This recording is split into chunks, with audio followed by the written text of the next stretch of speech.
What is going on, everybody? It is episode 150, a milestone of Pop Culture Crisis. My name is Brett. I am here with my co-host. Please introduce yourself. Hi, crisis actors. It's Mary. How are you doing today? I'm very proud to be here on this milestone episode. It is. It was when I was prepping the show. I was like, oh, like I think it's okay to celebrate like the ones and the fives and the evens. I don't think that Tim. Every 50 episodes, we'll give it to ourselves. It's like which is funny because we were talking about birthdays and how I hate birthdays, or at least I hate celebrating birthdays. But milestones for the show, I'm cool with. Yep. So we're gonna do that. And by the way, that was the voice of our guest today. Please introduce yourself. I'm Jamie Kilstein.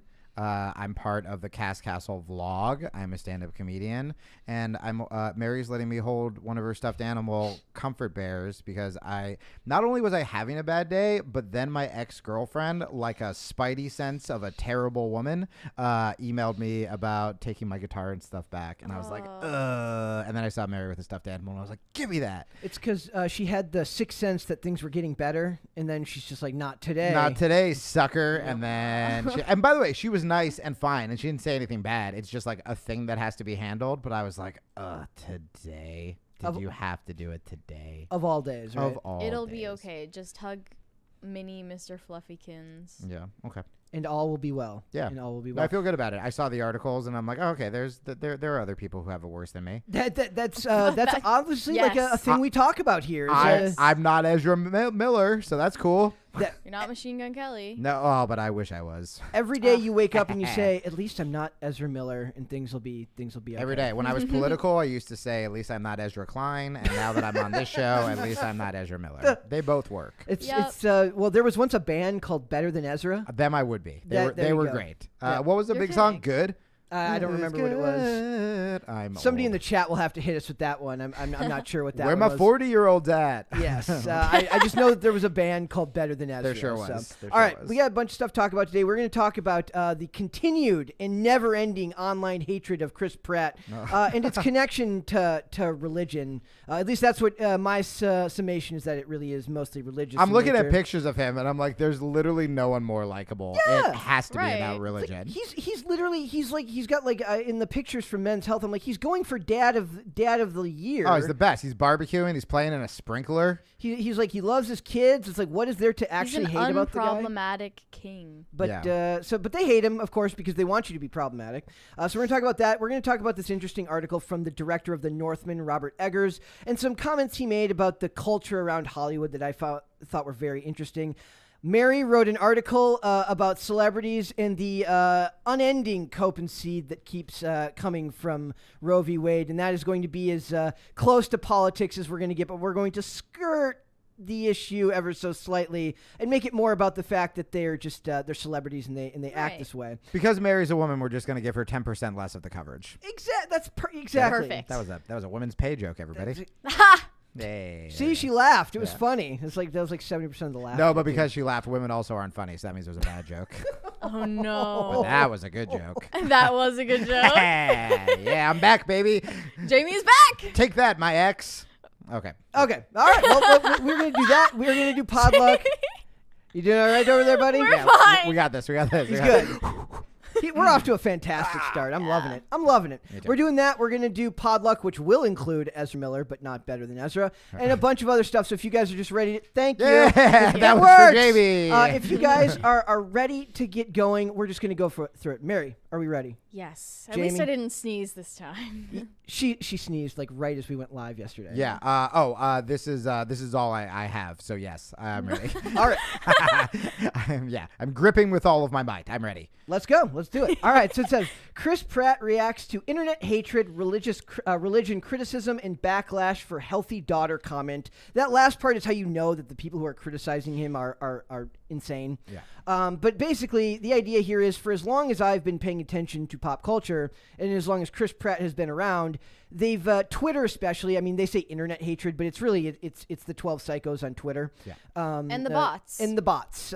So they hate Chris Pratt. They can never really articulate why, which is the funniest part. But it always seems to come back to religion. But it's always more like you know how like you kind of like you have that neighbor, you don't really know much about him, but you kind of make your own observations and you kind of create an image in your mind of who that person is. He is that person to them, but he's an awful to them. He's an awful neighbor who borrows your lawnmower and never returns it, and doesn't keep his house clean. I think that they despise him for the power they don't have over him. That like he doesn't care about the if you can't browbeat him, if he seems unbothered by all of the hatred, then that just well, and they're also riles them up more. Yeah, and they do what they always do, which is it's almost like a lottery system where it's just like, what popular actor that brings people joy are we going to try to extract from the world because we are awful? And so then I feel like with Chris, it started with like a tattoo that they thought right? Yeah, and he wore a Gadsden flag shirt once. Right, like, and that was like that's bad. That was what a little was his too tattoo? I don't remember. I thought that was what it was. I thought he had a flag, it was something like that, or it's a religious tattoo. I also don't even know if he knew what it meant. I'm sure the chat people know, but I just remember like it was a story for a couple days. It didn't really hold, and then since then, and it was years ago, they just keep digging and digging, and it just seems like they are clawing and there's nothing actually there, and he seems fine, and like Mary said, he's not really bothered by it, so they just keep going and keep going. Well, this article proves that I think it does get to him, and I think he actually let out more in this article. I disliked his response. Yeah, like he kind of he kind of qualifies his response here. But we'll get into it right here. It says in a conversation that has been ongoing on social media for years, with calls for Chris Pratt to be axed from the MCU amid speculation about his religious beliefs and politics, as well as comments some interpreted as to be disrespectful to his son Jack and his ex-wife Anna Faris. It's absolutely insane. So hold on, let's pause before we get into the comments. 2Fab, is this a right-wing site or is this an entertainment site? No, this is just an entertainment site. Okay, so the reason I ask you that is because unless this was a quote-unquote right-wing site, the fact that any non-political website could write that people want to cancel him for his religion. Imagine if that was...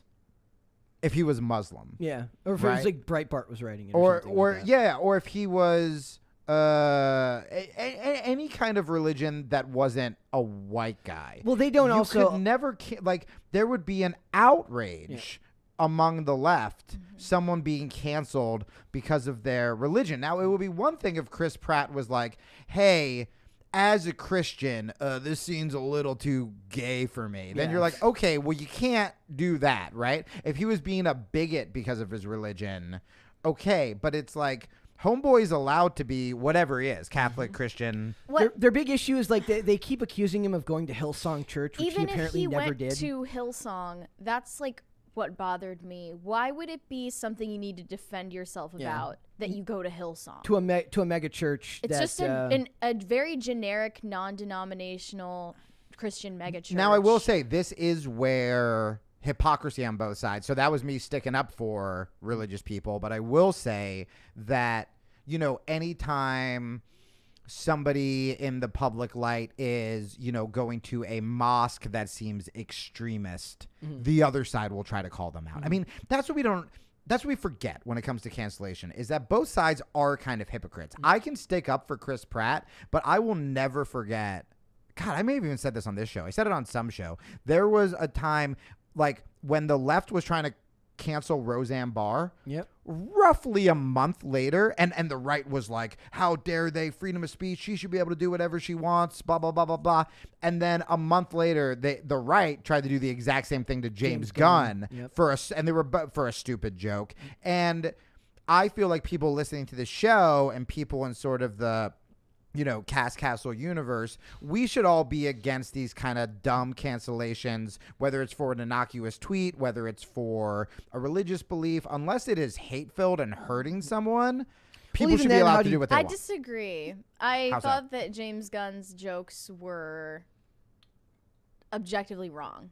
I don't think they were innocuous, at least. I don't think they were innocuous. I think they were dumb and sloppy. Like, something that, it's like, not necessarily the punching up versus punching down idea of like what jokes are okay to make, but you're cracking a joke about something that is already a laughing matter to people who hurt children. Well, I think it would be the same. I think the left would say the same thing about Roseanne, and I disagree with this, by the way, that she was. I forget what happened with Roseanne. She was Barr. normalizing racism. I don't remember what she made a racist Yeah, thing she about made a black politician yeah. and like called her like it wasn't not good. So basically, Oh. here he talks about how he does find the stuff that they say about him hurtful, and he in the past has been very good about never responding to this type of stuff, but he kind of qualifies his response when he gets to talking about religion. That's what I thought It was really very bothered me. Yeah, I knew you'd at least have a strong opinion about it. But he says, you don't ever want to get caught complaining or anything because I have so many blessings. I consider everything a blessing truly in my life. He told the publication before adding, why are they coming after me? Guardians of the Galaxy director James Gunn and Jurassic World director Colin Trevorrow both defended Pratt in the piece, with Gunn saying that the commentary was that it absolutely infuriates him and based on stuff that people have literally just made up in their mind about him because they don't know, because he never spoke on it. Pratt, meanwhile, believes it stems from publicly talking about and thanking God during a speech at the MTV Movie Awards, and I'm going to play those clips. I've got those here, and adding that he gets why that talking about religion can be off-putting, and this is where we'll get into what Mary was not a fan of. So he says, religion has been oppressive as F for a long time. I didn't know that I would kind of become the face of religion when really I'm not a religious person. I think there's a distinction between religious adherence to the customs created by man, oftentimes appropriating the awe reserved for God, for who I believe is a very real God, and using it to control people, to take money from people, to abuse children, to steal land, to justify hatred. He told Men's Health magazine, whatever it is, the evil that's in the heart of every single man has glommed onto the back of religion and come along for the ride. He clarified that he never went to Hillsong and doesn't know anyone from that church, and told the publication that he attends Zoe Church and his daughter Lila was baptized in a normal Catholic church in Santa Monica. Well, he said that he learned that Twitter isn't real life. Pratt added that something his son Jack hasn't yet learned. His 9-year-old son, with his first wife Anna Faris, became a public talking point last year after the actor praised wife Katherine Schwarzenegger on social media for giving him a gorgeous, healthy daughter. Critics took it as a slight against Ferris and his son, who faced health problems as a baby after he was born 9 weeks premature, leaving him with some physical limitations such as visual impairments. That is the ultimate stretch from people. Yeah, bad news, libs. You all just made me like Chris Pratt so much more. Like, it's I'm not a huge fan of the qualification. I almost wish he would have just left the religion out of it. Yeah, what he said was, I'm going to be religious, but in a way that always gives me like the plausible deniability that I'm not fully committed to it. See, I took it as, and again, maybe this is me coming from a post more like liberal agnostic-y stance. I think it was, to me, it was kind of a beautiful thing about saying like, hey, my relationship with God is mine. I don't adhere to you guys. Like, you can't tell me how I worship. You can't tell me what kind of religious I am. There are problems with organized religion. That has nothing to do with my relationship to God. And I think he's saying, essentially, he's criticizing the people calling him out by saying, dude, I'm not even the face of this. I love God. I'll thank God. It's crazy that someone who isn't as maybe traditionally religious as I am is being called out for. I mean, I think that what he's saying makes the call outs look even more ridiculous, because he's not getting up and being like, thank you, Jesus, for this Emmy, and if you don't worship, you will go to hell, you know? Well, His play the phrasing was probably just done very poorly here, because you're taking it to mean like almost the complete opposite of what I got from it. Like, he's a dumb actor. He's saying, I'm not a religious person, but he most definitely is. Let's play the clips. We'll play the clip from the original. This was from the 2018 MTV Music Movie and TV Awards, when he talks, basically he gives like 9 rules for life, and there's a couple of them in here that are very very much related to religion. So let's go. All right. For you, believe that. I do. Loves you, God. What would nowadays be called a right-wing talking point. Yeah, can I just say really quick? That's like, I'm not religious. After that public Okay, so I have thoughts. statement. So first of all, without looking at Chris Pratt, I did not realize that he sounds exactly like John Cena, and that was very confusing for me. Second of all, He does kind of, doesn't he? he does. So in LA, let me teach you guys something about elite horrible people you would all hate.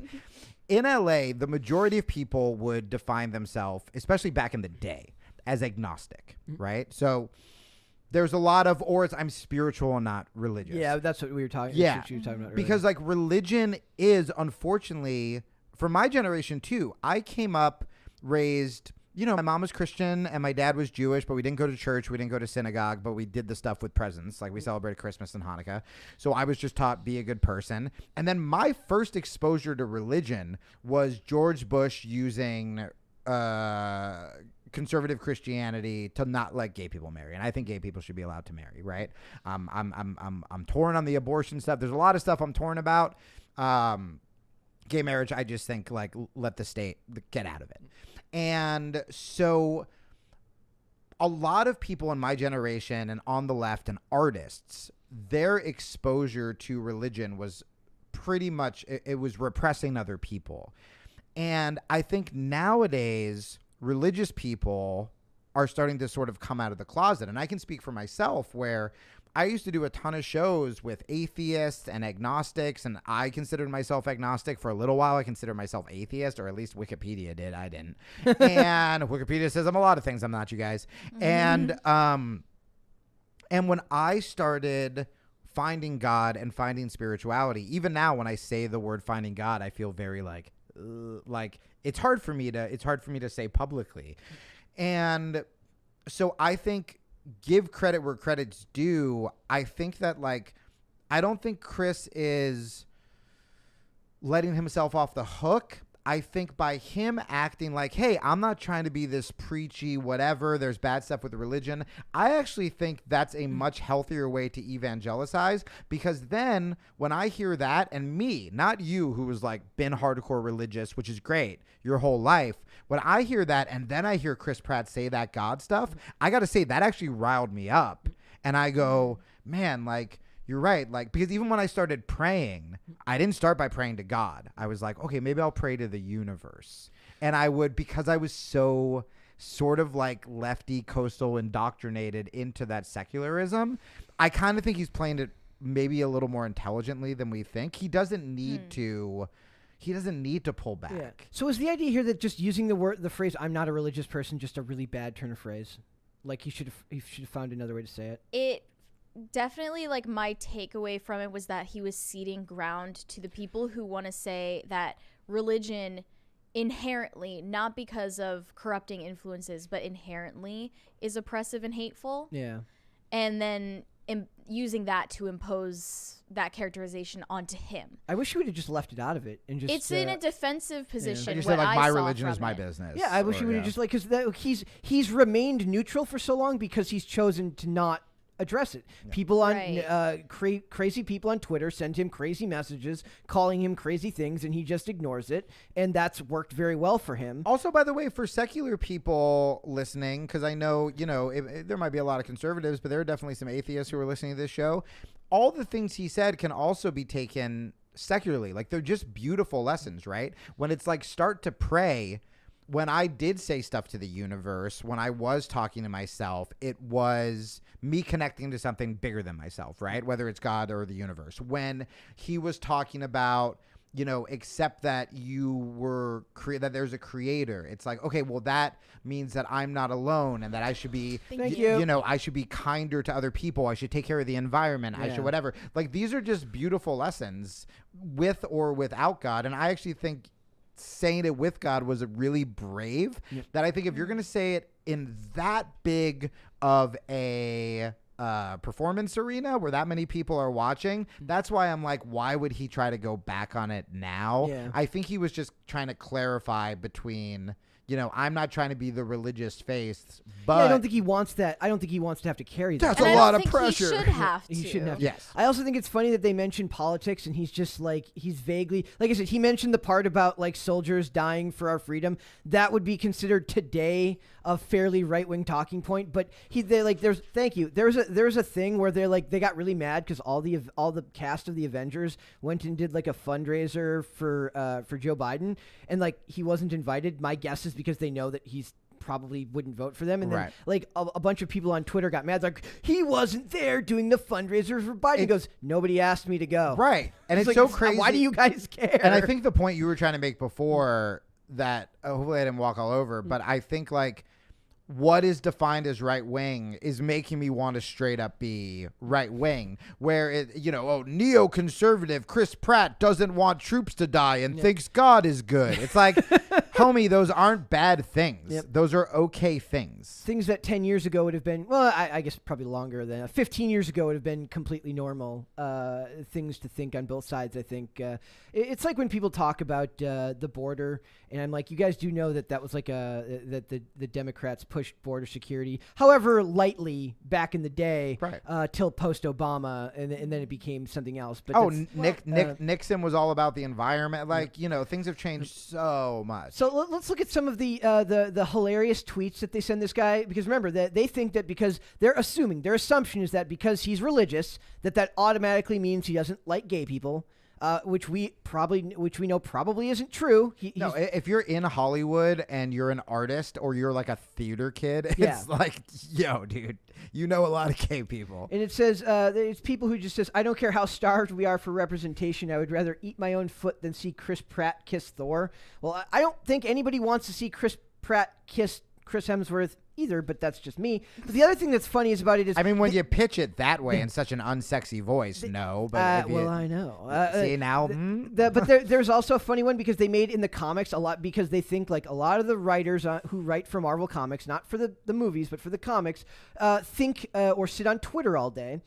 They made like Star-Lord, Peter Quill, bisexual in the comics, literally as like a kick, as like it's supposed to be like a kick in the balls to Chris Pratt. Like, now you play, and they're like, see, it's canon now. Star-Lord is bisexual, literally because they're mentally It's ill. like an aha Yeah. moment to somebody who Go- was not even playing your also, game. by the way, Gotcha, you incels. Right. also homophobic. Yes. Homophobic to think that somebody who Because is you religious, think that's humiliating. yes, would not want to kiss a gay person And or I- would not want to kiss a guy. You're being homophobic. Yep. To be like, haha, you have to kiss a guy. How gross. And it's like, yo, It's like so funny how they tell on themselves sometimes. Says Yes, Chris yes. Pratt ruins everything. I've never watched a single Marvel movie, but I will be watching Thor: Love and Thunder solely because I want to see Chris Pratt visibly hold back slurs while Taika Waititi puts him in the gayest S ever. It's like These the people are projection is evil. They're- unreal. yes. Also, the fact that you've never watched a Marvel movie, it's like, have fun with your unfun life.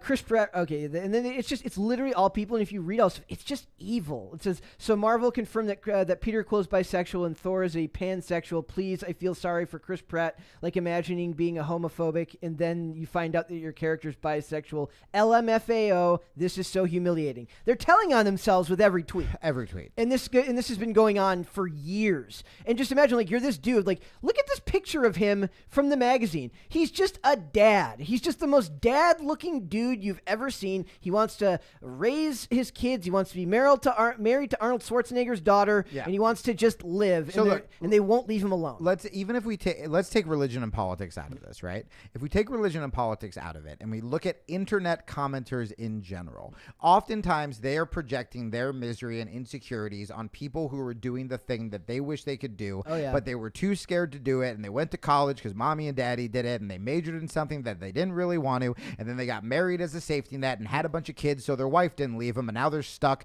just leaving YouTube comments or tweets to Chris Pratt, who is a good-looking, highly successful, rich family man. That's all they have. So even without politics and religion, these people are just miserable people in general. The problem is, and I was guilty of this too when I was depressed and in a failing marriage, is when on the left, they feel like it's righteous. If you feel like I'm defending gay people or I'm defending, no matter how unhinged or inaccurate it is, you can tell yourself, I did a good job for the cause today. When in reality, you're nothing more than just another miserable incel YouTube commenter. Yep. And I want to point out one more tweet here, and that's from Elliot Page. And I think these are really funny. So it says, if you are a famous actor and you belong to an organization that hates a certain group of people, don't be surprised if someone simply wonders why it's not addressed. Being anti-LGBTQ is wrong. There aren't two sides. The damage it causes is severe. Full stop. Sending love to all. Is this a reference to Hillsong? Yes.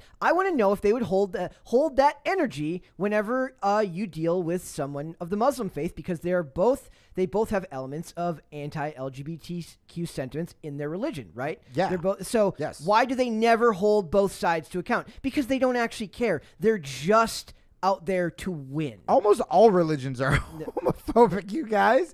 And also, what I'm not wrong about. I'm not wrong about that, am I? About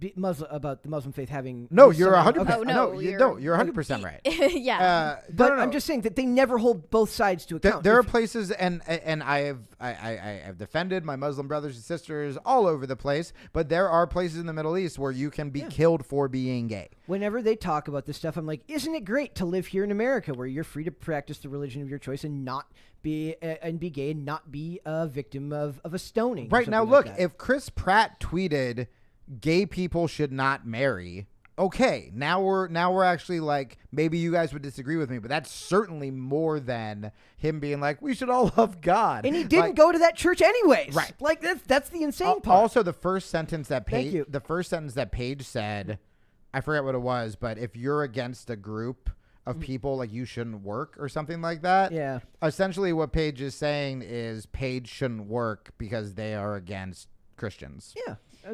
Funny how So it works. same I just deal. think even if he were a part of Hillsong, why would he be expected to answer for everything Hillsong purports to believe, or they think Hillsong believes? Right. Justin Bieber and the Kardashians both go to that church. If I voted for Biden, that doesn't mean that I want to kiss children. Fair point. I didn't vote for Biden. Okay.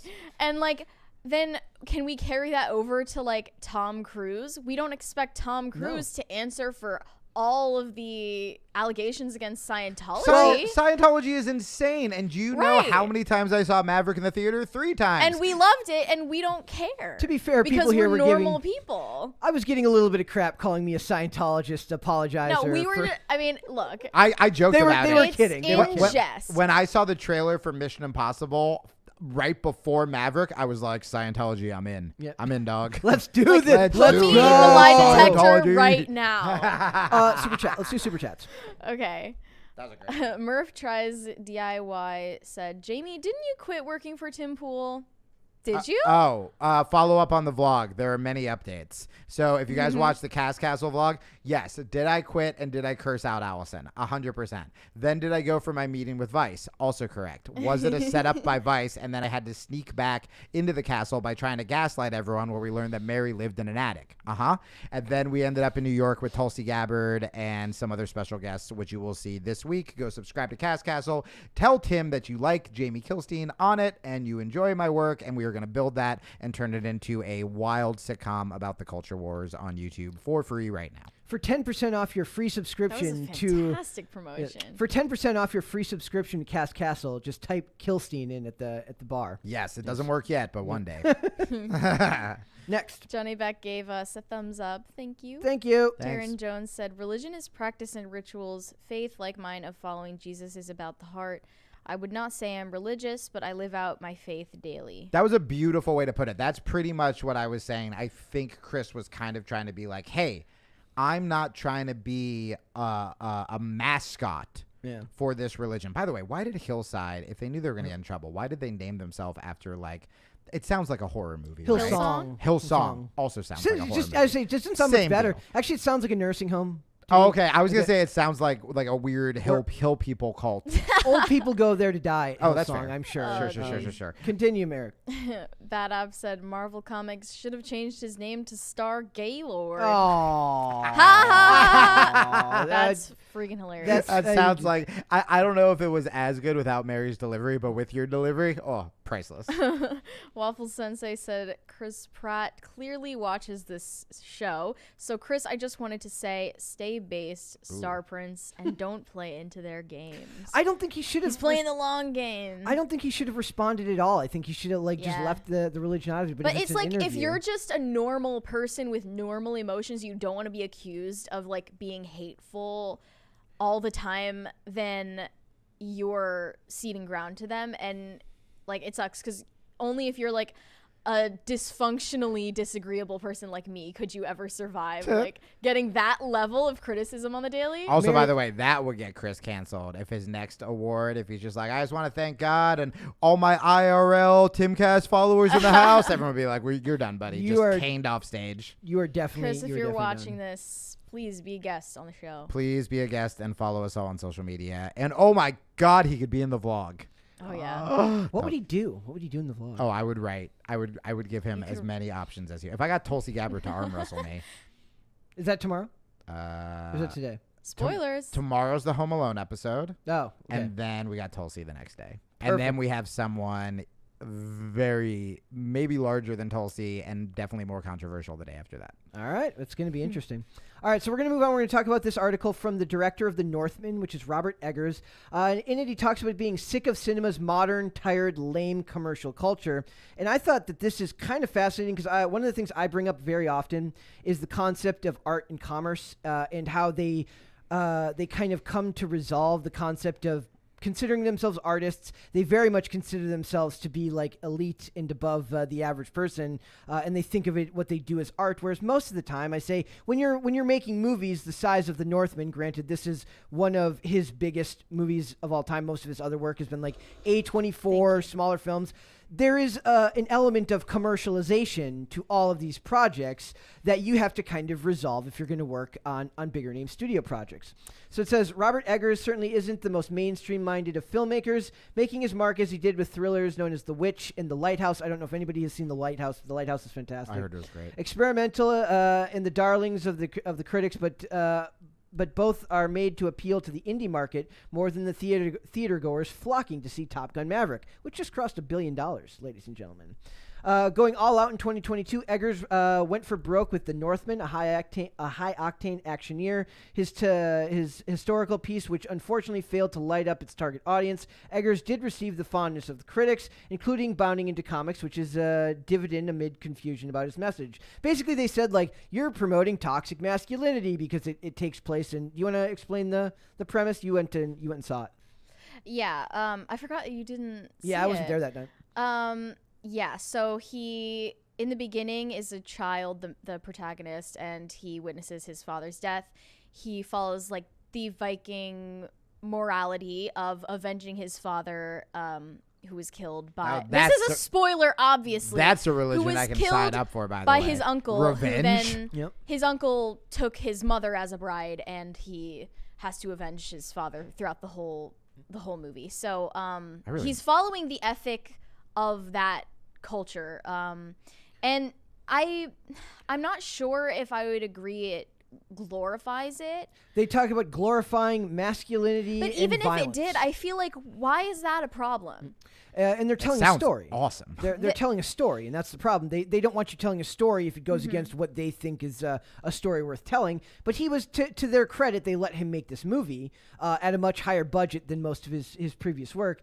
But it says, and even when it came out, when I saw the trailer for it, I was like, there's no way they're allowing this movie to get made. And I don't know if anybody here watched Vikings, but it's kind of like that. But like seeing that movie on the big screen, I didn't think it had the market for it because I just didn't feel like people were going to go to the theaters to see it. It did okay, but it didn't make great money. But the idea here is, he says, well, there's a lot of juxtaposing modern rules and morals in relation to historical periods in the modern cinematic climate. Eggers strove to be authentic to the Viking age and its matter-of-factness when it came to the way of the warrior. It reminds me of, I don't know if anybody here saw the trailer for prey, which is like the predator. I saw it. Yeah, okay. There's a line in there where she says like she wants to be a hunter because because she's not supposed to be, because like that women aren't supposed to do that, which is not a luxury they would have ever been afforded in like a time like that, which is like, I don't remember what period of time, it was like the 1500s. It was like a long time ago. When you're just hunting to survive,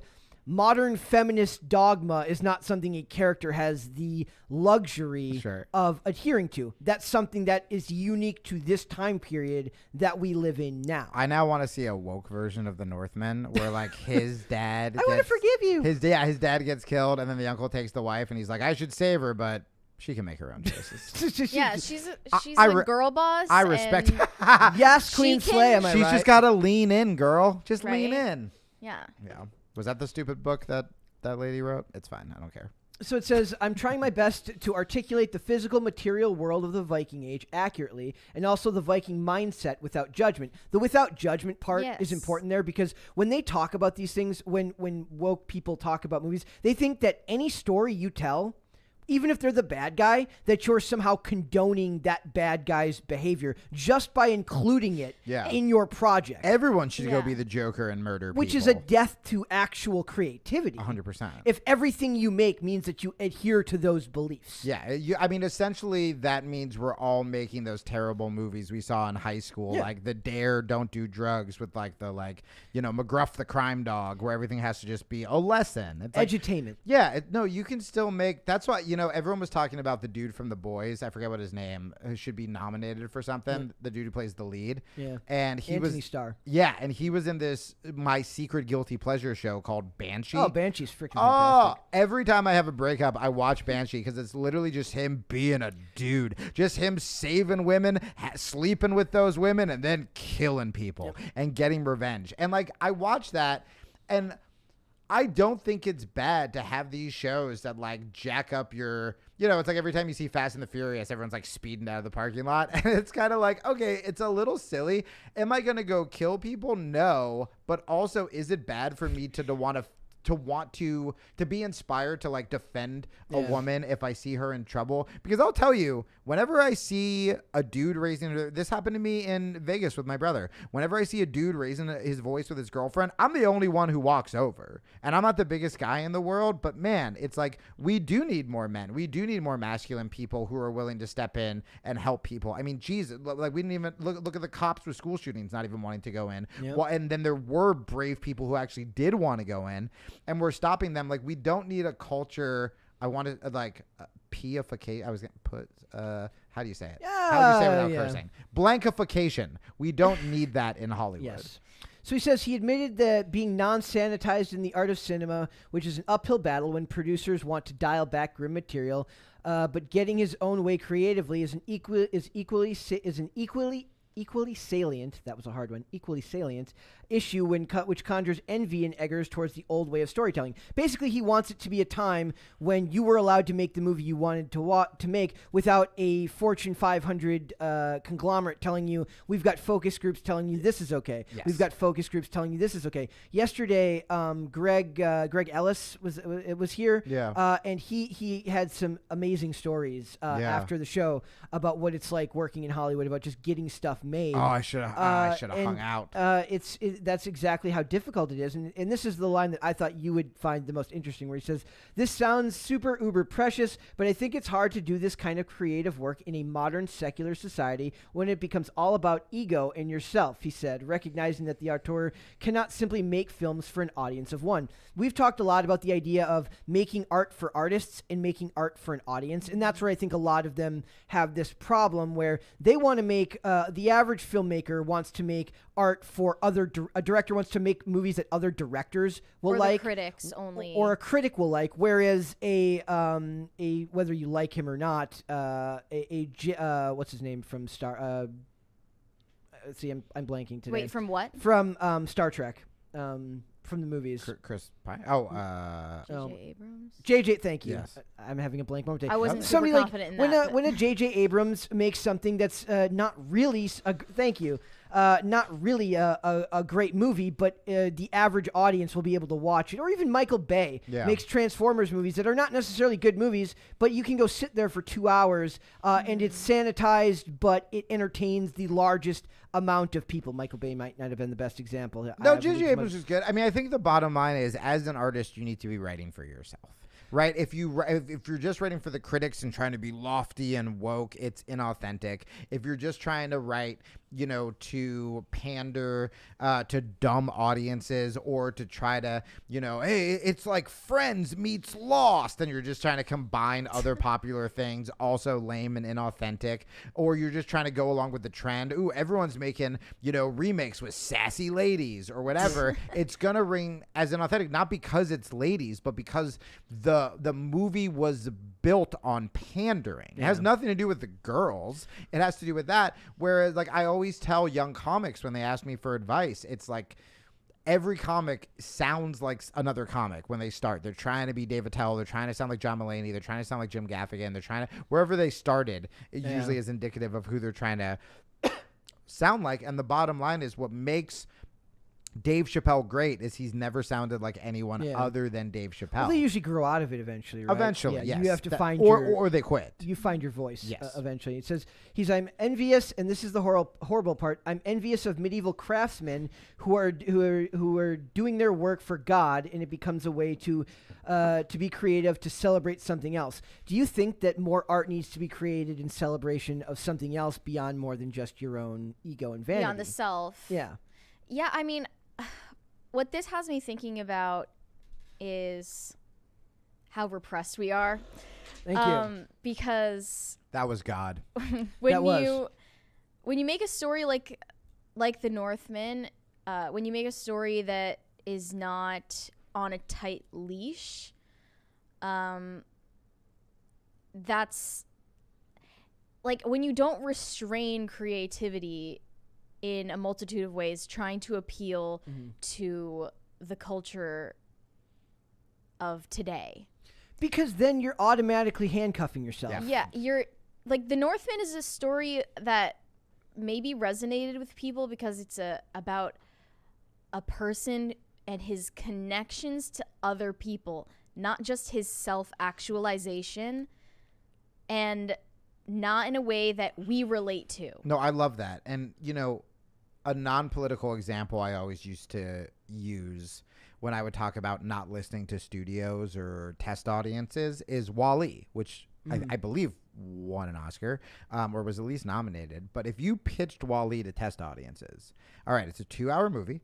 It's about environmentalism. It's going to mock fat people and capitalism. And here's the best part. There's no dialogue until an hour and a half in. Yep. And the most dramatic scene is a robot's eyes coming to life. That is so subtle, I can't even describe it to you in words. Or The Wire. We're going to have a show about cops, but no one is good and no one is bad. And by the way, the violence isn't fun. The violence is going to terrify you. The funny thing about that show is literally everyone's bad. Or at the very least, not that they're bad, but everyone is flawed. And very much like, my favorite part is like, it's so 90s and 2000s, like all the cops after they're done with their shift are like drinking and driving. Yeah. They're all drinking like in public places. 100%. And like nowadays, the whether depending on how you're framing the show, if the show is about the cops being the good guys, they would be portrayed as good guys only. Yeah, I mean, I even wonder if Seinfeld, it's like, we need someone more likable. Yeah. And it's like, no, the point is that none of them are likable. And so when you are writing, you hear so many authors, especially, they talk about how when they get in that flow state, it feels like they're possessed, and it feels like they're writing either so they're channeling something, and that could be God, that could be whatever it is, but you're not spending the whole time micromanaging every sentence of yours, being like, our audience is gonna like this, am I gonna get in trouble, or else it's not art anymore. I'm rewatching The Sopranos right now, on a bet from a friend, because I never got it when I was younger. I never got it. I'm rewatching it, and the funny thing is, you wouldn't call them protagonists, but the main characters, the amount of like racist language that's kind of, but it's done in this matter-of-fact way, as if it was just how things were at the time. Because it was. And it challenges you to accept this person as more than just a character with either, granted, they're talking about the mob, so you're automatically making them anti-heroes at best, flawed protagonists at best, but Yeah, like a Twitter really- warrior isn't going to go up to a mobster who's definitely murdered and raped people and be like, I didn't like that slur you used. Exactly. It's like, all right, well, that's the least of your problems, bud. Though that was the funny thing about, like, I don't remember what movie we were watching recently, or no, in the show Peacemaker. Peacemaker's dad, who's just a virulent racist. Oh, yeah. But also raised his son to be a murdering psychopath. They never take the dad to task for raising his own son to be a murdering psychopath. They raise him. They take him to task because he deigns to be racist. And so he says racist things, and they're like, and that's awful. Well, yeah, sure, your kid's a homicidal. You turned into a homicidal maniac because you trained him to be, but that's not what you did. What was bad? What you did was bad. Was is say awful things about people. Yeah. I don't like your policy on the border wall. Exactly. It's absolutely hilarious. It's like they don't know where they don't understand proportional response to anything. Like you used to be able to, and what I would guess is that back in the day, before race became everything in cinema, those lines would have been left on the cutting room floor, or it wouldn't have been seen as super important. Yeah. It would have just been like they would have peppered stuff in there to like give you the vague idea that maybe this guy's kind of a crappy person, but they don't harp on it. Dennis Hopper scene in True Romance. I don't remember. I've never seen it. Riddled in N-bombs. Okay. But one of the most historic scenes where, it's right before Christopher Walken's about to kill him. And there's no, and his death is obviously like profoundly affects Christian Slater and stuff like that. And, Christian Slater at the funeral wasn't like, man, I wish my dad wasn't racist. Like, it's like, you just understand that's the character. The racism isn't good. Was he a good dad who loved his son? Yep.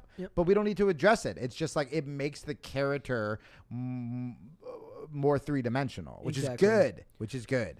Do you watch many of like the faith-based films? Like that's Which ones? like, I mean, I are we only talking know Hallmark? Left Behind. any of them? Like that's like because the thing that I thought was funny about this was like how he's talking about making art for God when movies about God nowadays tend to be very heavy. Like we're kind of getting into like Father Stu was great. Yeah. I heard that the Kurt Warner biopic was good as well. Like Haven't maybe seen. we're coming into a renaissance where they're learning how to make these movies in a better way. I really hope so. I'm glad that you brought up WALL-E because like that is a children's story. It's a children's movie.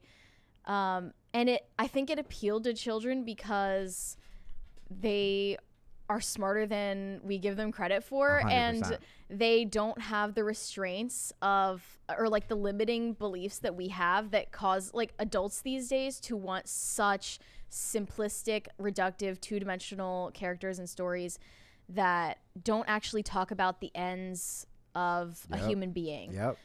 And maybe like the shortcomings, the like horrific shortcomings of humanity that Totally. WALL-E addressed Yeah. so poignantly and like in a way that is still family friendly because that's such a human story about a robot. Yep. Like Yep. I don't even know how to express like how lost we are in making movies like that anymore. I think The Northman was an attempt at that because it's not an ego trip story. It's Yeah. about other people. It's about his connections to other people and his ultimate destiny. Like it showed him strung up in a nervous system that represented his entire ancestry.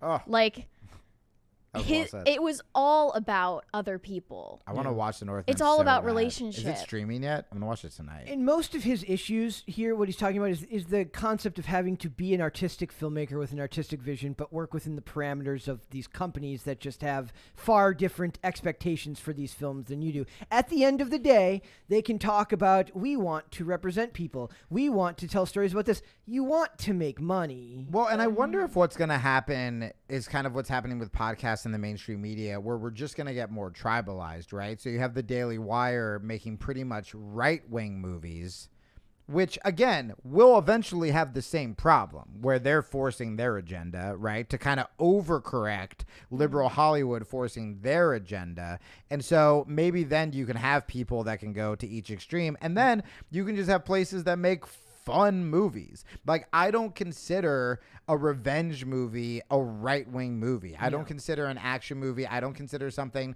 that's riddled with sex. I don't consider something that isn't starring like a Latina X trans person in a wheelchair. Like that's what you need nowadays to be left-wing. I hope we can get back to the point after all of this like tribalistic fighting where we can just get back to, hey, you want to make this good movie and that good movie happens to star a black woman? Dope. Do it. You want to make this good movie and it happens to do with revenge and it's Chris Pratt slitting a bunch of people's throats because his family was killed? I mean, God, like, The Punisher. The Punisher, I think, did great on Netflix, and it was just that. Just a dude who lost his family and he's killing his way to revenge. Those stories are since the dawn of time. Like, those stories are great. They're great. They're great. They're great. They're my favorite. I'm going to watch The Northman tonight.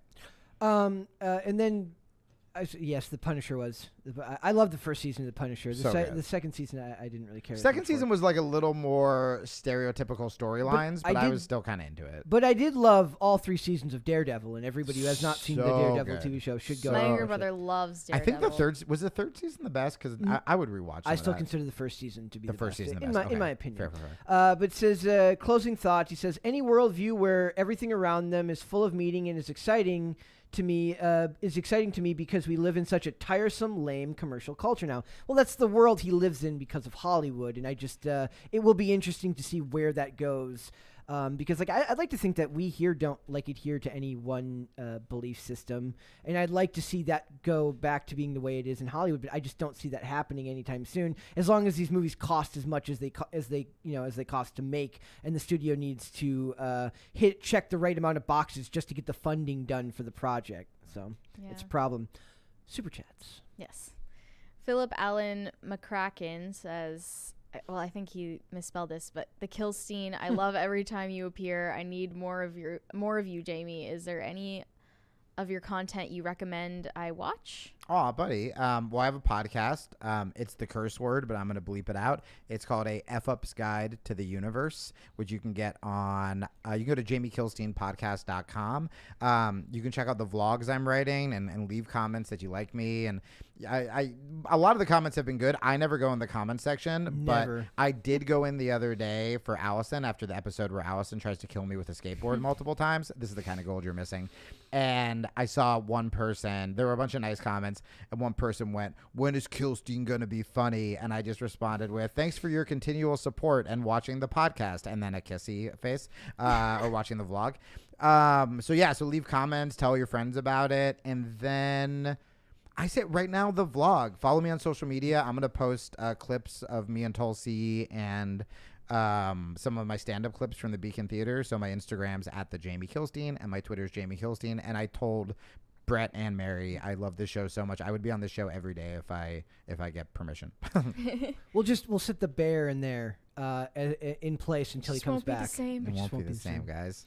Wouldn't that be ridiculous if somebody just interviewed a bear? That would be insane. That would be insane. Watch the vlog tomorrow. Next super chat. Christopher Miliante said kitty catification.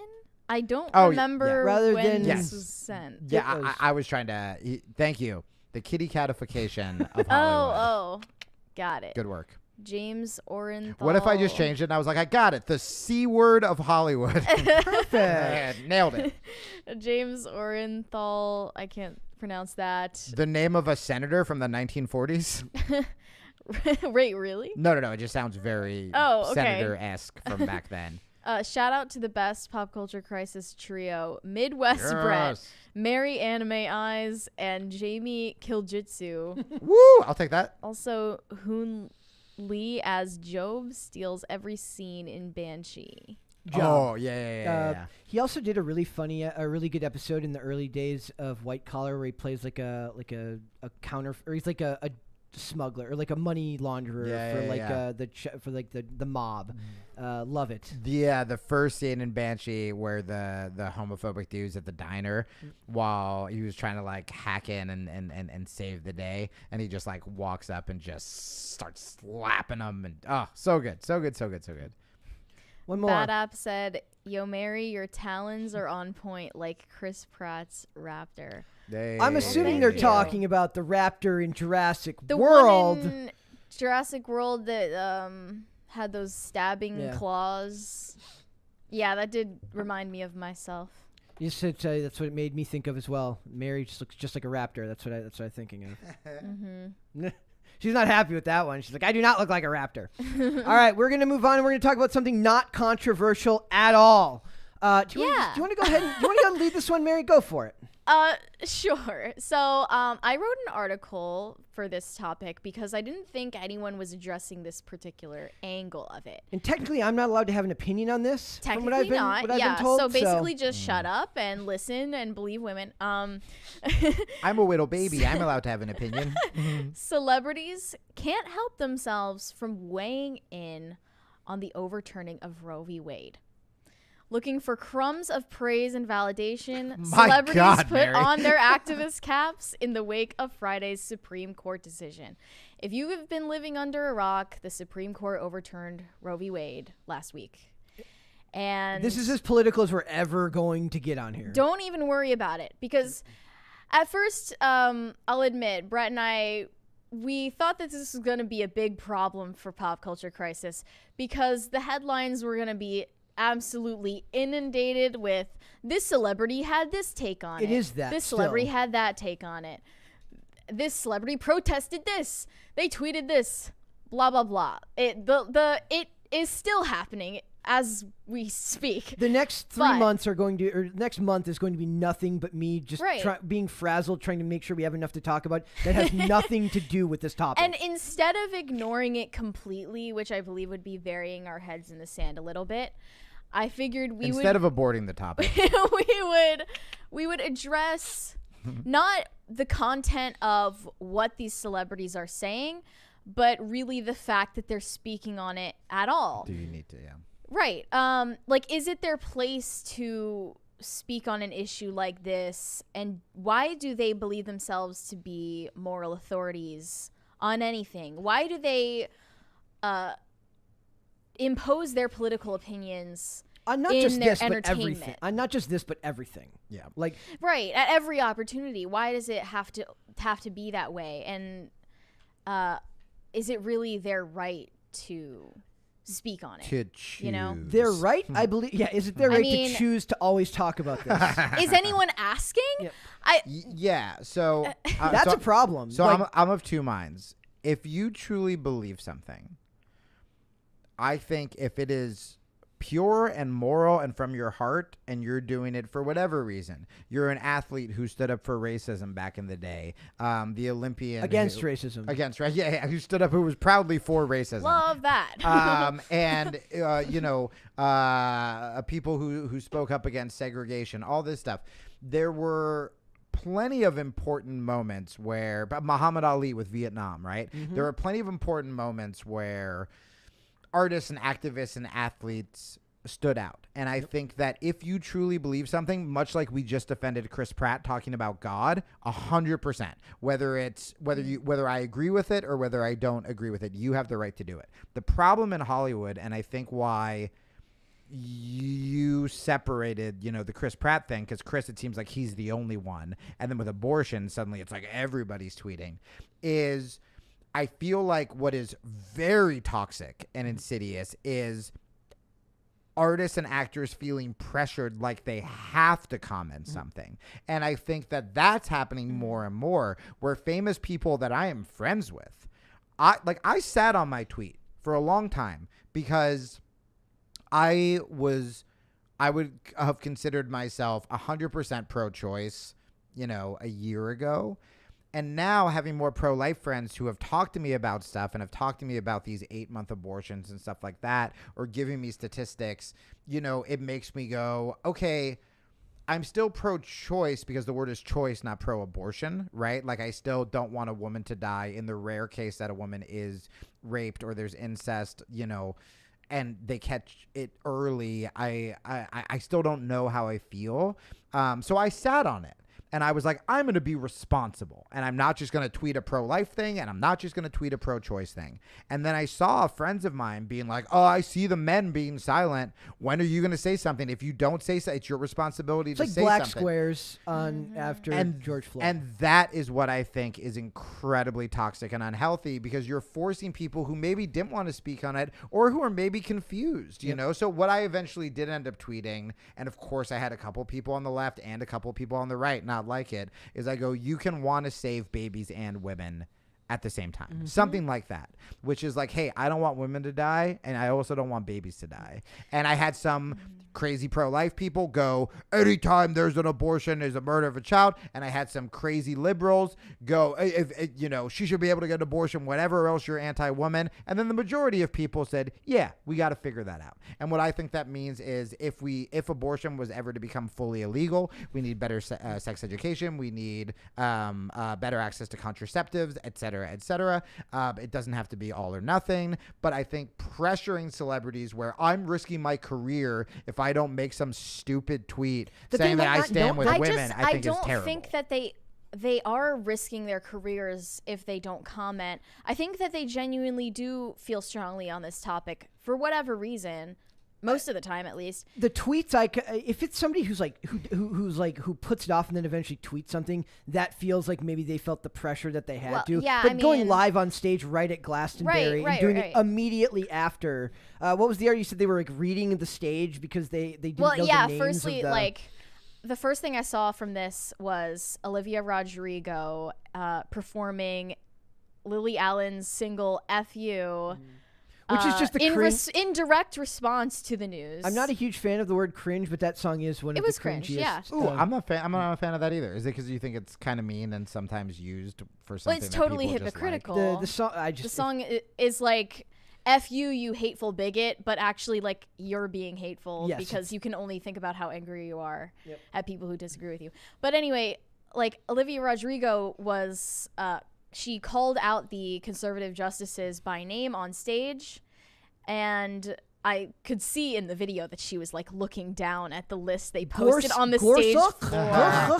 What's his checking name? that she was getting the names right because she's a 19-year-old pop star. Right. And obviously this is not in her wheelhouse and shouldn't be. Yeah. That was one thing at Glastonbury. Also, Billie Eilish was the headliner, the youngest headliner to date, and she spoke on it as well to her audience.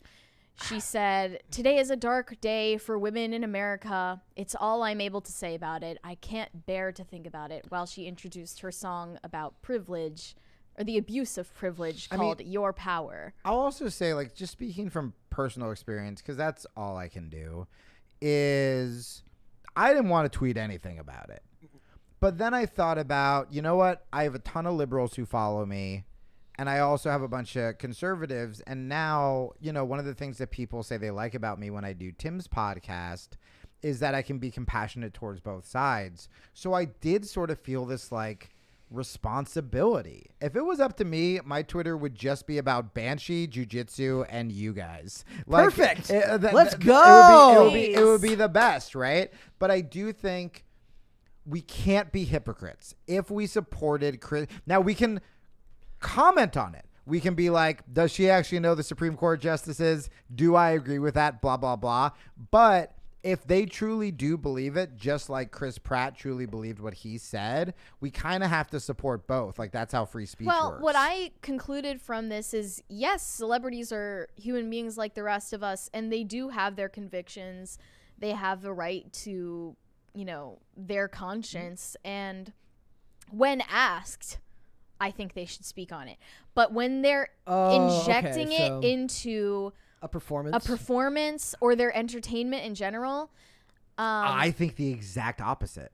So I Perfect. think, but Let's go. not even in a trying to fight way. I think that your art is your art. I think that's the best place to do it. However, when reporters try to do gotcha, if you're a 19-year-old actress and you're there to promote your new movie, and a reporter goes, "How do you feel about Roe v. Wade?" I think that's garbage gotcha reporting from the journalist that's putting a kid on the spot to talk about it. Are certain that a PR person for Olivia Rodrigo was like, this is great. You're set at Glastonbury. We're going to use or not to respond to this news. But we never know, right? And like you'll go viral on Twitter because the Dixie that's chick. That's more ghoulish. If they're doing it just because they know it goes viral, then that's ghoulish. Of course, that's very ghoulish. Yeah, of course. But remember, doing back that. in the day with the left, because things also changed. Like the Dixie Chicks spoke out against the war in Iraq and against George Bush, and were kicked off of like tons of radio stations, I forgot and about had their that. careers ruined, and they had to go dark for a long time. And then they got rid of Dixie from their name because then the left came for them. For oh, using wasn't it like the Chicks? It's just the chicks now. They're a thing again. They're just you the know chicks you can't now. call women chicks. You can't call anymore, yeah. right? They're just the now. yeah. Oh no. The thes. Thus is offensive to people who identify as thus. They could become the Chixie Dicks. That's what they could be. That's what it is. No. I would say they could be just a symbol like Prince, but then that's appropriated from Prince, who is a person of color. It's a real mess. It's a mess. It's a real mess. I What are we will even say about doing all anymore? this. I will say this about all this, that I have and this is just my personal experience, because I don't use my however small or large platform to talk about I know you've done politics. everything in your power to get us to not talk about this article. No. I'm What kidding, I'm saying is that kidding. what I love is I follow a lot of creators from various parts of the world that make various things, and there are a couple of like female dancers that I follow that have very pointedly not made any statement about this, and I feel a rush of gratitude that they didn't feel the need to make some large form statement, even if they agree with it. Now, I'm not saying that they don't have the right to. I don't know. It wouldn't make me unfollow them or something like that. But it does make me think, like, you know what? Politics isn't everything. It's not the most important thing in the world. This lady's just posting her videos, posting her TikToks, doing her work. And if she felt pressured to speak on it, she didn't do it. Dude, yep. So I was political for the longest time, and when I stopped, I legitimately thought, I'm not helping people anymore. And I realized when I was political and I was like yelling at people all the time, I was kind of doing it for me and my ego as well. So COVID happens, and I was like, I don't want to talk about politics. And I just started making these sketches, these solo sketches on Instagram. And a lot of them were about jujitsu. A lot of them were about mental health. They were about breakups I was going through. And I had never, 15 years of stand-up where I was called the next George Carlin and Bill Hicks, just all political, all angry political. And I was like, you know what, man? I'm just making this comedy for me. I don't care anymore. I'm not trying to change the world, blah, blah, blah. That year were the most messages I got from people who told me that I helped with their depression or literal suicide attempts because they just needed to laugh. Yeah. And it didn't matter what it was about. And it didn't matter if it lined up with their political beliefs. And what you were saying with those dancers, like, man, sometimes when people are depressed and when they don't want to even watch the news, they just need to dance. They just need to listen to music. They just need to listen to a podcast, whatever it is. And we forget that just by being a voice or entertaining people and getting them for a little bit to forget about the problems of the world, that actually is helping more than we think. And You're doing more by doing that than you are about sharing your opinion, that most of our opinions, which are going to be shared by large swaths of the population anyways. It's not like at least I'm not going to be contributing anything to the discussion that will be groundbreaking and change the world as far as what my beliefs are on abortion rights, geopolitics, any of that stuff. You carry more weight in doing what you were put on this earth to do than you do by talking about these things. And I feel like these artists take that for granted because of the corporate structure of what they're making. You said. Why you saying that is why I love you as an artist. It was a little more self-hating than I would have done, but it's also if you don't have anything new. That's why I sat on a tweet. I was like, I don't have anything yet. Yeah. And if I can't contribute to the conversation, back in the day, it was just, I got to get the hot take. Yeah. I have to be first. I have to, and that's most people. They're like, I have to have the first good tweet about abortion. Meanwhile, people on both sides are, one side thinks they're fighting for babies. One side thinks they're fighting for women. And then the other side is fighting for retweets. It's like, gross, you're garbage. Think of in a dystopian reality where that's your phrase for the day. I got to get the first good hot take on abortion. And, clearly what we're trending toward is compelled speech. Yep. Absolutely. That's black squares on Instagram. Otherwise, you didn't do enough to help. You can't have mixed feelings on anything. Nope. You can't be undecided. You can't just be silent for whatever reason you choose. And also, by the way, if you want to be nuanced, it's so hard. That's why podcasts are so great. It's so hard to make 100, whatever the character limit is Twitter on Twitter. is designed to not allow for Yeah, nuance. saying, hey, I don't want innocent black kids to be killed. Also, being a cop is really hard. Also, we should wait till the facts are up. Also, cops need more training. Also, these poor communities of color have been torn apart for decades, and we need to give them proper infrastructure. Like, you know what I mean? There's But no so one wants much. to hear that because that would actually hold some people accountable. It's either to you do you something. hate cops or you hate black people. It's either you hate babies or you hate women. It's either you hate guns or you want, like, it's so ridiculous. And there's conversation to be had about all of it, which is why it probably shouldn't be in the hands of 19-year-old singers at Glastonbury. That's what I'm saying. Like, why is that the proper medium for that message? But they have the right Why? to say it. But it's Sure, they have the know, right to say whatever. it, but like, is that tasteful? Is that helpful? Is it wise? I don't know. I don't know. And also to speak to an audience of mostly like Gen Z women Yeah. Yep. who already probably are on the same page on that And issue have their mind made up. anyways. And you're doing that so that the clip will get posted on Twitter because your PR person told you to do it. It's in the death of nuances, I think, like you said. Like, you're not going to get nuance at a concert. You're not going to get nuance on Twitter. It And reminds some me people of have been just so nasty about it. Yeah. Like this tweet from Pink. Yeah.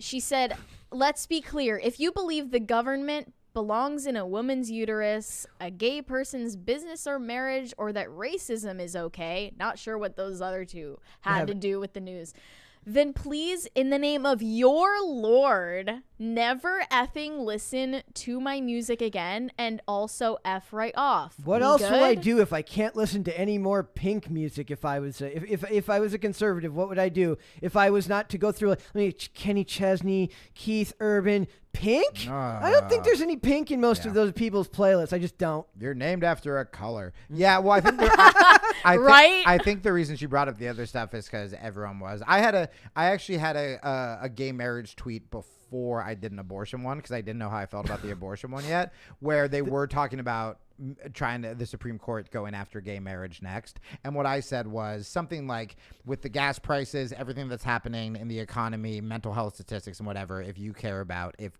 two gay people who love each other get married, something.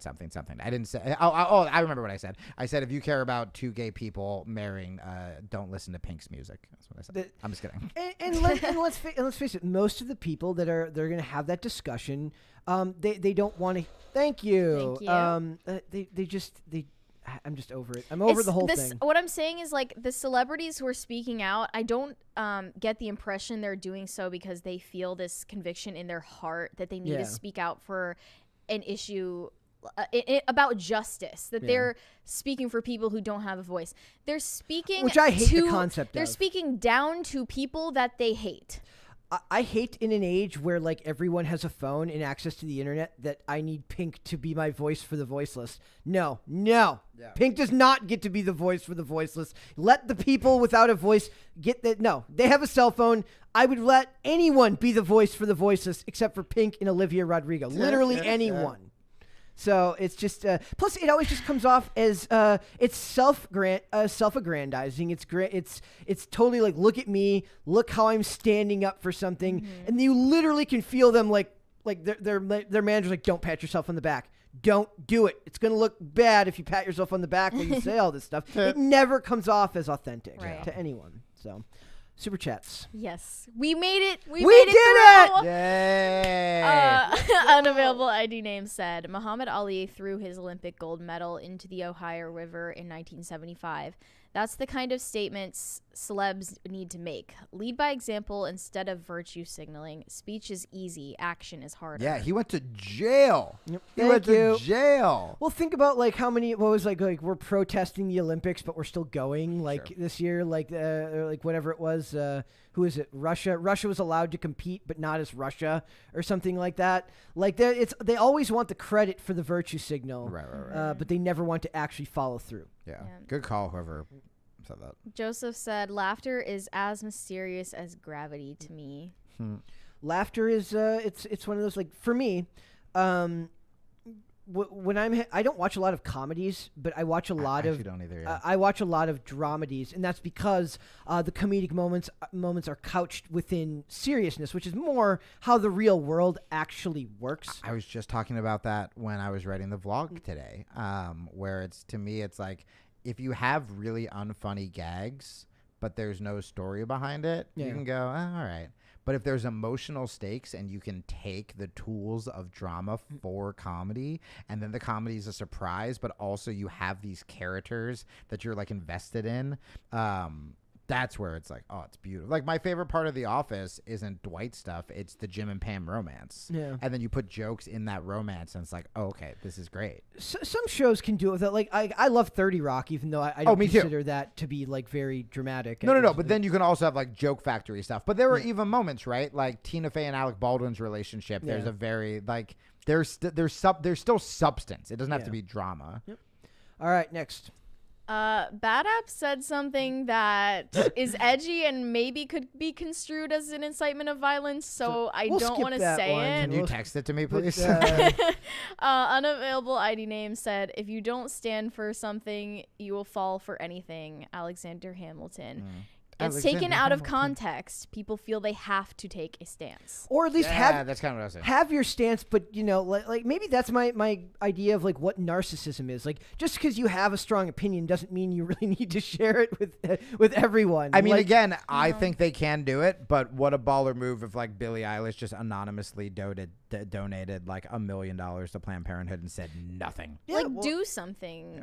I would rather they, but I hate the idea, like, the constant narcissism of Hollywood, where the representation argument falls in there, where, like, you somehow are anointed to represent this whole group of people. It's F just right showing, off. Yeah, it's showing how lost we are that we would even look to these entertainers as moral authorities. We should all look to Hillside Church, everybody. Hillsong Church. Damn. You're gonna get it. You'll get it eventually. You'll get it I'm eventually. gonna get Hillside Church in trouble. They're probably just a bunch of sweet Quakers. Someone at Hillside is like, what is wrong with this guy? We're just trying to stop war. There's just like a Hillside Church where, like, leave us out of this. This isn't our problem. We didn't do anything. I would love to meet Chris Pratt. Perfect. All right, we're gonna go do Podluck, and we might do this first. These two first parts of Podluck into a full segment. So this is There's a rumor for the Flash, and it says that Warner Brothers has canceled an 8-part TV series because it starred Ezra Miller. When did that guy turn into such a monster? He didn't turn into it. He just always was. He always was. Okay. My guess is, like, that he was kind of trauma. Maybe trauma made him that way. They'd have to know the inside joke. Sorry. I'll play that clip someday. It was still funny. One day we'll explain our inside joke. I'll be honest. It was still dark enough that I laughed. There's an inside joke where basically there's a channel that I like called Clownfish TV read this article about the guy who made Terminator Dark Fate, which bombed at the theaters, and he talks about how he's still processing. He's processing the trauma of the movie bombing. And the hosts were, like, drinking that night while doing the show, and she just laughs at the way he said at the concept of trauma over a movie getting being the reason that you've been traumatized. I wish my $1 million movie that I got to make with a bunch of hot people, I wish that was my trauma and not an alcoholic family member. I know, right? All right, so it says the controversy surrounding the Flash star Ezra Miller, who uses they/them pronouns because they have to put it in every article so that the article makes sense. The language is Do confusing. you also think Ezra Miller just made that up to get out of trouble? Like, you can't be mad at me because I identify as... Literally, yes. No, like, yes, I while absolutely...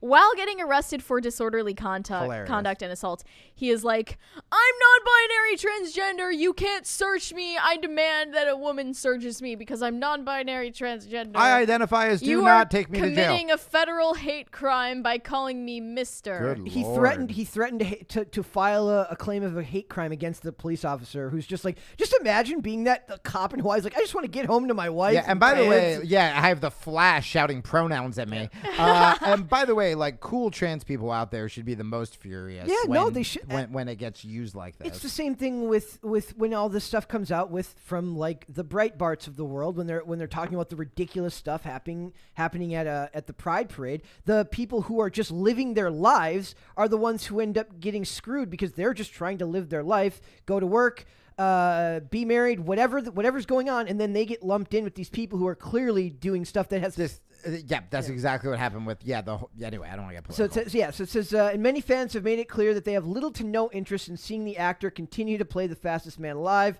What changes, if any, Warner Brothers will make to the movie remains to be seen, though we've heard that Miller won't be asked to return in the future. That has since been continually brought up. It says, has that led to a planned HBO Max series featuring the Scarlet Speedster being scrapped? Actor Carolyn Kwan from Lucifer and The End of Us, I've never seen The End of Us, recently took to Twitter to claim that a friend of hers had been developing a project that has since been canceled because it included Ezra Miller's version of The Flash, Barry Allen. It is a little surprising that the plan was to take The Flash from his own movie to what we're assuming is an HBO Max series, though it's possible he'd have been a supporting character. The idea here is like they've seen like a lot of positive influence around bringing Michael Keaton back to do like basically like I'm guessing they want to do Batman Beyond or something of that nature with that character. And Sasha Calais as Supergirl. There was her own virtue signaling today in a bunch of articles. It says, for example, though it's always possible that they might have been an event series picking up after the aftermath of whatever damage the hero does to the DC Extended Universe in his solo outing. They could absolutely do a Flashpoint Paradox TV series, because a lot of people have made the claim that the story doesn't really work in the form of a movie. It would work better in a longer form series. So maybe the idea was that they were going to do like a Flashpoint Paradox 8-part special or something involving DC rebuilding their universe after that movie.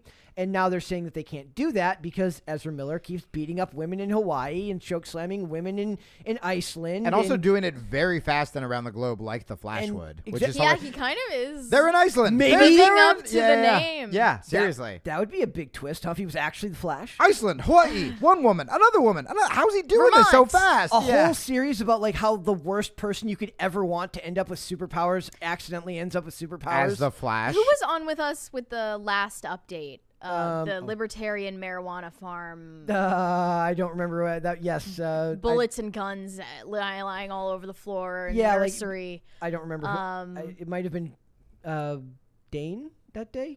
For a second, I don't remember. Basically, he's got like now. I don't know if you know about the women and the 12-year-old kids and all the grooming that he's been in trouble for doing. But like now he's got like a woman with her 3 kids living at his marijuana farm.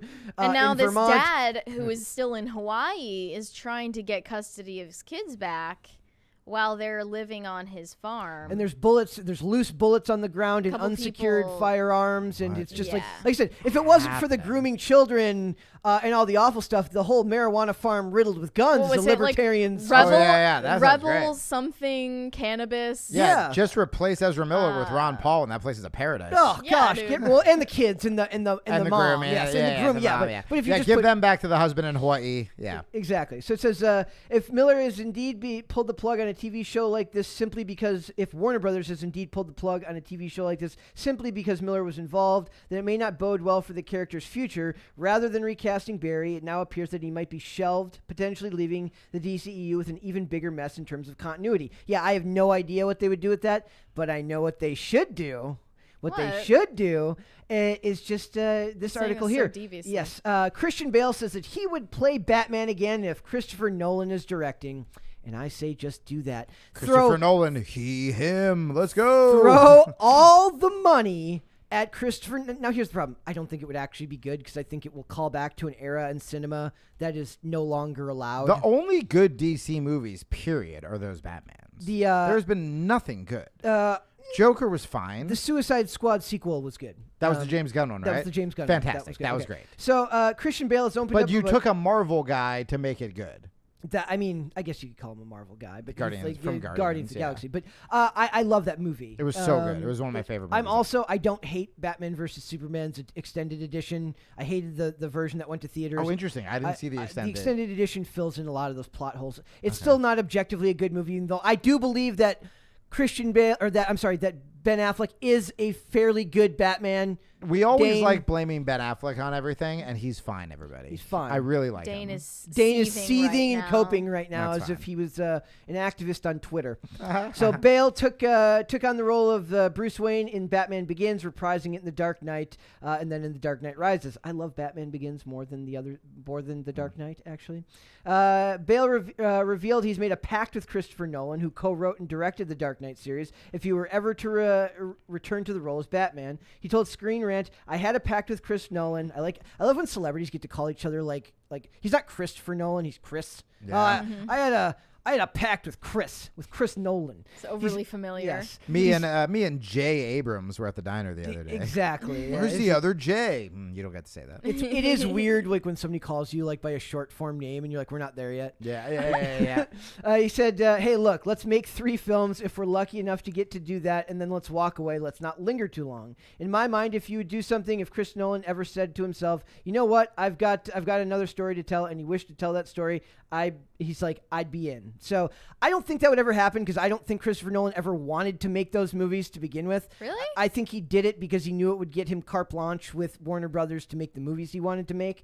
If you really Then think how about did they it, just end up good on accident? because he's a good filmmaker, but I don't think he was really ever all that Wow. interested in the concept of superheroes. Yeah, to it's begin like with. Batman's dope, he's good. It's not even a superhero movie. Objectively, it's a crime thriller. There's no superhero. I mean, Batman isn't. Well, there's Batman no was superpowered never. characters. Yeah, Batman was never like really a superhero to begin with. He was an unhinged rich guy. But the idea here is that would he come back to do another one? But the problem is, just think if they make another one, there's going to be quotas, and it's going to have to meet this checkbox. Unless Christopher Nolan goes all Northman. He's got.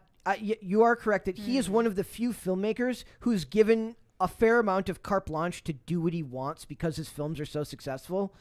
He gets to cast who he wants most of the time. Most of his movies have the same Michael Caine, But this is Cillian what Murphy. we've been talking about. This is why the torch just simply cannot be passed down for actors or filmmakers. Because in order to make anything that you want to make, you have to be mega rich, mega powerful based on a track record that you can't build anymore because real art is not allowed anymore. He was allowed to build that in the early 2000s with Memento, with everything. Right. Yeah, exactly. So I don't think it would happen now, but I would love to see what he would do with Batman.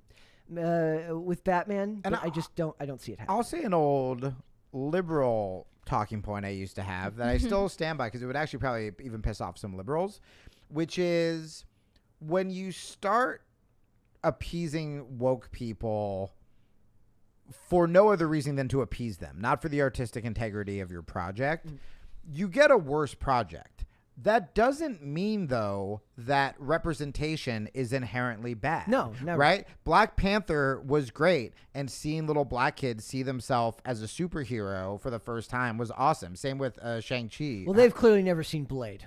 Oh, Blade. I remember that. But you know what I mean? I also, do you remember Passenger 57? Never saw it. Infinitely more insane. He literally, before he kills the bad guys on an airplane, that's the entire movie, he just goes, always bet on black, and hangs up the security button. So good. You just can't make that stuff So nowadays. good, dude. But it's like, you can still say that representation is good, but you can also say it's bad for everyone when it's done inauthentically. Make a dope movie with an all-women's cast. Don't get like bullied into making an Ocean's 11 with women just because it's the trendy thing to do. Make a really cool movie with a female black lead because like she happened to be the best for it, or that's the world you come from, right? Like I remember I went on MSNBC once and everyone was mad that the show Girls on HBO, Lena Dunham show, didn't have more black people. I remember that. And I remember saying on MSNBC, like, do you want Lena Dunham writing for black people? You'll be mad at that. What you should do is also have a show with a black showrunner, which by the way they have now, and it's great because it's authentic. So let girls be girls, let that be that, blah blah blah. It's like when I watch the closest thing that I've found to The Wire would be Power with Omari Hardwick, Joseph Sikora.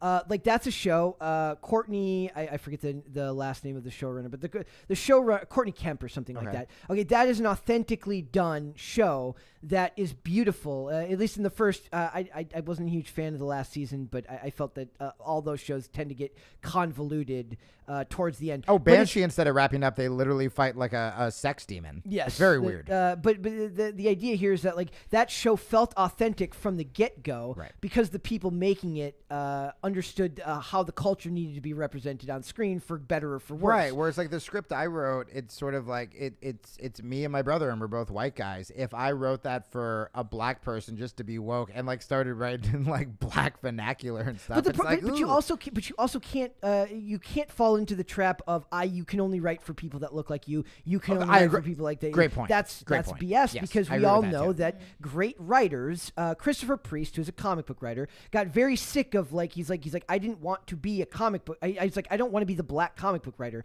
I just want to be the comic book writer. Yeah, they would only there was a point in time where they started like, we'll give you Black Panther, we'll give you these, like they wouldn't give. He's like, I want to write Daredevil, I want to write the Punisher, Right, I want to of I don't course. want to write these like. Oh, should we This is make why Daredevil I'm, black? like, No. tempted to believe we're past the point of no return with like this conversation about representation, because what we were talking about earlier with the Robert Eggers comments is that any story that's authentically representing human emotion and motivations, it represents all people in some way. There is a tinge of truth in every human culture, because culture literally is just life sprung up and propagating itself. Like I'm getting a little bit like meta right now, or deep, but Esoteric. It's like, what I mean is that you don't need to represent the surface level. You can represent a story that speaks to emotions everyone has felt and experiences everyone has had. And we're like so fatally self-aware at this point. Like there's some innocence lost. We're not gonna get back. Yeah, I don't think that was too deep at all. I really like that. I remember I met Jeff Loeb, the Batman writer. Yep. And I asked him his advice as a writer, and it was really cool. He mapped out the story of Cinderella as in comic book, in like, you know, in comic book beats. He did Daredevil stuff too, didn't he? Yeah, he did a ton. I mean, the famous one, I think he did Long Halloween was the famous Batman one he did. But anyway, and the story was just so simple. I mean, so many stories are like hero's journey and stuff like that. When you're a creative person and you start with, I have to write a thing for this minority or this demographic, any demographic. It's just figure out what your story is. Where's the heart to the story? And then whatever kind of character lends itself to that story naturally, that's your character. If it's a minority, great. If it's a white dude, great. Like whoever it is, just tell a beautiful story that everyone can relate to. I don't know. I think part of it is like, maybe it's because like in the context of superheroes, like it's such an inaccessible idea to the average person that they need to make it more like about surface level traits, because most people understand the idea of wanting to be a superhero, but you don't identify with it the same way. You identify with the desire to want to do that, to be a person of that level of virtue, of that level of strength. And again, I will say, when I saw, how do you pronounce Shang-Chi? I'm more Asian. I think it's Shang-Chi. Shang-Chi. When I saw that, I've actually seen that a couple times. I really loved that movie. And when I went, I saw these like this dad taking pictures of like his little Asian kids by the poster or the cardboard cutout, and it was awesome. And I was like, oh, that's got to be cool for them to see someone who looks closer to them and their culture, and they were eating their food and stuff like that. But again, that doesn't mean now every superhero has to be Asian, or every superhero. It's like, yeah, you can make it for all people but that was that was an authentic movie. But Black the story Panther was story needs to come first. 100%. Yep. All right, and we're gonna do one more little thing here where I want to. I was right about Johnny Depp because they talk about it here today. It says Johnny Depp is not in talks to reprise role of Captain Jack Sparrow in the Pirates of the Caribbean franchise. That's a big shucks. Guys. Amber Heard is, which is awkward. That is weird. It's yes, very weird. It's very weird. Jacqueline Sparrow. Jacqueline Sparrow. Yeah. That's what she'll be. Very, very tortured. Yeah, he's not in talks to reprise his role as Captain Jack Sparrow in the Pirates of the Caribbean franchise, says a spokesperson to Fox News Digital. The denial comes on the heels of a report that the Australian gossip site Pop Topic. I'm gonna start my own fake news. I'm gonna more start like fake news. Starting my own beef. My first online beef will be Pop with a culture website. And crisis. esoteric We are coming austerity. for you. Yeah, Pop yeah. Topic. Take that, Aussies. Pod Wars. Alleging that Depp, 59, is hammering out a $301 million deal. Maybe they thought like the one made it sound more real. They're like, Well, the $1 million is meant to make up for the 1 million alpacas. So you're evaluating one alpaca equals $1. perfect. What Perfect. a ripoff. That is a very well. You buy in bulk. True. So this so that was the deal. They said that there was going to be a $301 million deal with Disney to appear in the 6th Pirate movie. I don't know if that's still en route to have Margot Robbie. She's very busy wearing neon rollerblades in the pictures for Barbie. Tell me that's not like at least appealing. It is either like, going to be the worst or the best movie of all time. As somebody I can't who, wait. I hope it's good. We have to review I'll see it. it. We should all go together. You have no idea how many normies are sending me pictures because they're like, "You were a sponsored rollerblader. Look at this movie with people." Oh, is that why you're bothered? Yes. I had no. Okay. I did not have an inkling of like why that bothered It's funny you so because much. Barbie is wearing like regular rec skates, Oh, no. but the pictures of Will Ferrell, he's actually wearing Razor's aggressive skates that have no brakes on there, and I'm just picturing Will Ferrell just eating crap, and it makes me joyous inside just a little bit at the idea of like, why didn't they give this guy a pair of skates with brakes? Like he doesn't need the aggressive skates. It made no sense. So it says Also, just really quick on the Johnny Depp thing, even if they offered it to him, it's like, screw you guys. You don't deserve it. The next pirate's gonna bomb. It's your fault. Like, right. it wouldn't bomb if he was in it. It would have No. I'm saying it's gonna bomb without him, and good. That's and what you part get. of the rumor was that they sent him some sleazy gift basket before the trial was even over, being like, "Sorry, Gross. come back, You're all please." cowards. I also want to point out that what they could do if Disney wanted to be really ghoulish is just make the movie with Margot Robbie, but then start rumors that there's going to be a cameo of Depp at the end. Or a cameo of Heard. If they brought Heard into it, I've been I would saying Aquaman crossover with Pirates of the Pirates of the Caribbean. It's so obvious. I would almost appreciate the pettiness if they were to bring Amber They Heard won't have in. a scene together, but we Yeah. can like deep fake it. Well, one's- Something. We can one's make it Warner- work. Deep fake it. One is Warner Brothers and one is Guys, again, I know I pitched this last time with, I believe, a movie about a baby raptor. We could write little 5-page sketches and do table reads. We can do table reads of our Amber Heard Aquaman Pirates of the Caribbean. And it would be great. Table reads are the most fun part of script writing because you don't actually have to act, but you get to sit there and just read your jokes like it's a script. It's fantasy fiction. The best. Get off the bed, Atlantean woman. Yeah. Get off the bed now. Oh, Fantastic. no. Not now. So yeah. So he's they're not going to make that movie. Sorry, guys. Do you want to do Dove Cameron quick? I don't really think it's a topic that can be done like Okay. flyby. Because I don't know anything about Okay. it. Before we go, I just want to mention this. I didn't send this one to you guys. They did renew a show called The Old Man on FX for season 2. Oh, well, we can talk about it because we've been DMing about it. Yes, it is very, very. Thank you. It is very, very, very good. Everyone, by the way, who assumes I spend all day DMing chicks on Instagram, I'm pretty much just DMing Brett. That's just me. And I'm ignoring all the girls because I'm not getting in trouble Big and reveal. I just want to live my life. Exactly. So Brett and I will write about the old man. I'm like, hey, dog, you're ahead of me. Tell me if the dog dies. If not, I'm in. I'll keep watching. I am waiting on. I haven't watched episode 3 yet. Episode 1 was fantastic. Oh, is it episode 3? Is it out yet? Episode 3 is out on Hulu. You can watch it on Hulu. Episode 1 is fantastic. One of the coolest action scenes I've ever seen. Yeah, the scene at the end, right? Oh, yeah. It's incredible. I was trying to explain it last night to Greg, to Ellis, and I couldn't do it justice. I'm like, in the sound design, you gotta watch it. You gotta gotta watch it. So